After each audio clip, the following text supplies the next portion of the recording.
ఉదయం నుంచి కూడా నాకు అనేక మంది కూడా కాల్స్ చేయడం, ఇక్కడికి వచ్చి నాకు సంపూర్ణ మద్దతు తెలియజేసిన జర్నలిస్ట్ మిత్రులు, అదేవిధంగా బీఆర్ఎస్ పార్టీకి సంబంధించిన అందరికీ కూడా, దాంతోపాటు భారతీయ జనతా పార్టీ కరడుగట్టిన కాంగ్రెస్ వాదులు కూడా మీరు చేసేది న్యాయమైన డిమాండ్ అంటూ కూడా నాకు మద్దతు తెలిపిన తెలంగాణ ఉద్యమకారులు అందరికీ కూడా పేరు పేరున హృదయపూర్వకంగా ప్రతి ఒక్కరికి కూడా పాదాభివందనాలు చేస్తా ఉన్నా. ఎందుకంటే ఈరోజు ప్రజా సంఘాలు కానీ ఎవరైనా కానీ అందరూ కూడా ఒకటే మాట, జర్నలిస్టుల కోసం నా స్వార్థం ఏమీ లేదు, కండ్ల ముంగట కొడతా ఉంటే ఏమీ చేయలేని నిస్సాయ స్థితి, కెమెరాలు గుంజుకున్నారు, కనీసం ఆ ఒక్క ఫుటేజ్ కూడా మేము ఫోన్లో తీయకపోతే ఈరోజు తెలంగాణ సమాజానికి కూడా అది తెలిసేది కాదు.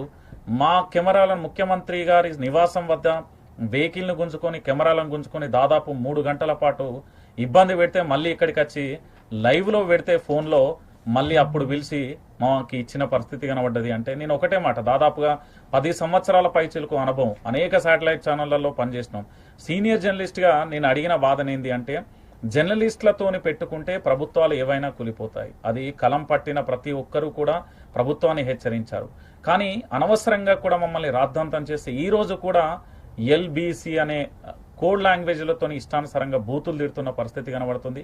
నాకు ఈరోజు ఎర్రోల శ్రీనివాస్ కానీ, రాజు సాగర్ అన్న కానీ, లేకపోతే బాలరాజ్ అన్న కానీ, అనిల్ అన్న కానీ, లేకపోతే అందరు కావచ్చు, ఉస్మానియా యూనివర్సిటీ బిడ్డలందరూ కావచ్చు, నాకు ఒకటే మాట చెప్పారు, ఉదయం నుంచి దీక్ష చేస్తున్నాం, ఖచ్చితంగా కూడా పోరాటం చేద్దాం, దీనితో ఆగేది కాదు అంటూ కూడా ఈరోజు దీక్ష అయితే విరమిస్తున్నా. అందరికీ కూడా పేరు పేరున కృతజ్ఞతలు. ముఖ్యంగా కూడా జర్నలిస్టు సోదరులందరికీ కూడా దాదాపుగా ఉదయం నుండి కూడా నాన్ స్టాప్గా అందరూ వచ్చి సంఘీభావం తెలియజేశారు.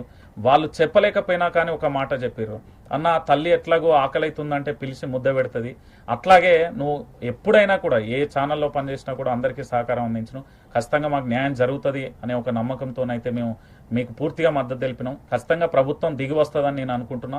దిగి రాకపోతే తదుపరి కార్యాచరణ కూడా ఖచ్చితంగా ఉంటుంది. జర్నలిస్ట్ యూనియన్ సంఘాలు, ప్రెస్ అకాడమీ చైర్మన్లు మరి ఈరోజు ఎక్కడున్నారు ఏంది అనేది ఆచూకీ వెతకాల్సిన పరిస్థితి కూడా కనబడుతుంది. ఆనాడు నేడు మాట ఎంత డిఫరెంట్గా ఉందో ప్రజలందరూ చూస్తున్నారు. Thank you so much.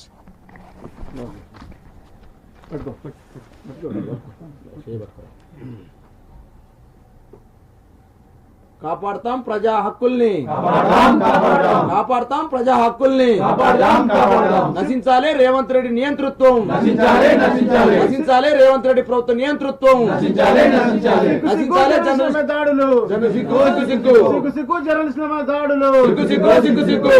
విద్యార్థులు జర్నలిస్టుల మీద దాడులు, సిగ్గు ఖబర్దార్ రేవంత్ రెడ్డి.